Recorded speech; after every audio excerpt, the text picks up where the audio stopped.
واقعی کسی خواب کی ملکہ لگ رہی تھی۔ میں اس کے قریب بیٹھا اور اس کا مخملی ہاتھ اپنے ہاتھوں میں لے کر کہا کہ نازش، آج میں دنیا کا خوش نصیب ترین انسان ہوں کہ تم میری زندگی میں آئی ہو۔ اس نے شرما کر اپنی پلکیں جھکائیں اور میرے کندھے پر سر رکھ دیا۔ میں نے اس کے ماتھے کو چوما اور اسے یقین دلایا کہ اب اس گھر میں صرف خوشیاں ہوں گی۔ ہم دونوں گھنٹوں باتیں کرتے رہے۔ وہ اپنی میٹھی آواز میں میرے مستقبل کے خواب بنتی رہی اور میں اس کے حسن کے سحر میں کھویا رہا۔ نازش کی اداؤں میں وہ جادو تھا کہ میں سب کچھ بھول گیا۔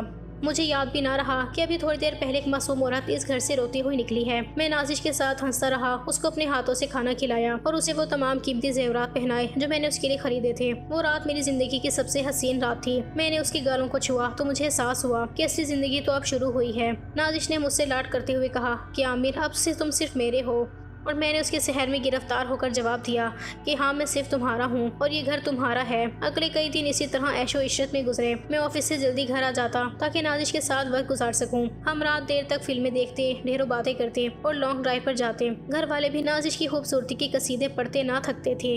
میری بہنیں اس کے ساتھ سیلفیاں لیتی اور کہتی کہ بھابھی، آپ تو بالکل ماڈل لگتی ہیں۔ نازش کو ان سب کی توجہ بہت پسند تھی۔ وہ گھر کی ملکہ بنی ہوئی تھی، اسے کوئی کام نہیں کرنا پڑتا تھا۔ میں نے اس کے لیے 2 ملازمیں رکھ دی تھیں جو اس کے اشاروں پر ناچتی تھی۔ وہ سارا دن تیار ہو کر بیٹھی رہتی اور شام کو ہم کسی نہ کسی پارٹی یا ہوٹل میں ہوتے۔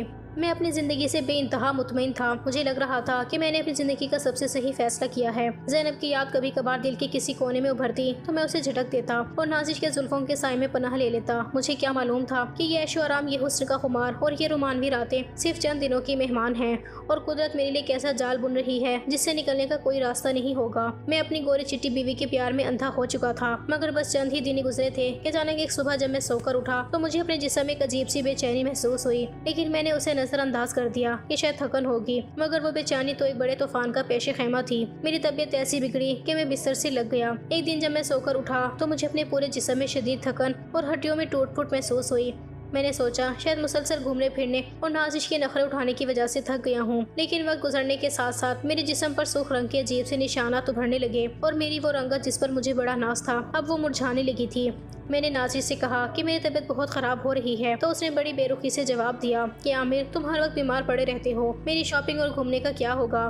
مجھے اس کے بدلتے ہوئے لہجے پر بڑی حیرت ہوئی، لیکن درد اتنا تھا کہ میں بحث نہ کر سکا۔ جب میری حالت زیادہ بگڑی، مجھے مسلسل الٹیاں اور کمزوری ہونے لگی تو میری ماں گھبرا گئی اور مجھے شہر کے سب سے بڑے ہسپتال لے جایا گیا۔ وہاں ڈاکٹروں نے میرے مختلف ٹیسٹ کیے اور 2 دن بعد جب رپورٹ سامنے آئی تو پورے خاندان کے پیروں تلے سے زمین نکل گئی۔ ڈاکٹر نے تنہائی میں مجھے اور میری ماں کو بتایا کہ عامر کو ایڈز جیسی مہلک بیماری لاحق ہو چکی ہے۔ یہ سنتے ہی میری ماں کے ہاتھ سے پانی کا گلاس گر گیا اور میں ساکت رہ گیا۔ میں نے روتے ہوئے ڈاکٹر سے کہا کہ یہ کیسے ممکن ہے، میں نے تو کبھی کوئی غلط کام نہیں کیا۔ تو ڈاکٹر نے سنجیدگی سے میری طرف دیکھا اور پوچھا کہ کیا آپ کی بیوی کا بھی ٹیسٹ ہوا ہے؟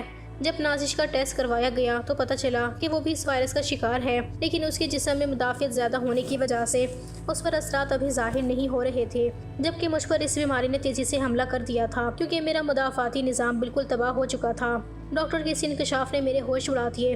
جب مزید تحقیقات ہوئی اور میرے قریبی دوست نے ہمت کر کے مجھے سچی بات بتائی تو پتہ چلا کہ نازش کوئی کنواری لڑکی نہیں تھی، بلکہ وہ پہلے سے کئی مردوں کے ساتھ تعلقات میں رہ چکی تھی اور اس کی کئی شادیاں بھی ہو چکی تھیں۔ وہ صرف ایک شکاری عورت تھی جو خوبصورت مردوں کو اپنے حسن کے جال میں پھنسا کر ان سے پیسہ لوٹتی تھی، اور جب ان کا دیوالیہ نکل جاتا تو وہ انہیں چھوڑ کر کسی نئے شکار کی تلاش میں نکل جاتی تھی۔ یہ بیماری انہیں ناجائز تعلقات کی وجہ سے لگی تھی اور اس نے جان بوجھ کر مجھ سے یہ حقیقت چھپائی تھی۔ جب میں ہسپتال سے گھر آیا تو میری حالت دیکھ کر میری وہی ماں جو نازش کے حسن کی دیوانی تھی اب اسے خوف کھانے لگی۔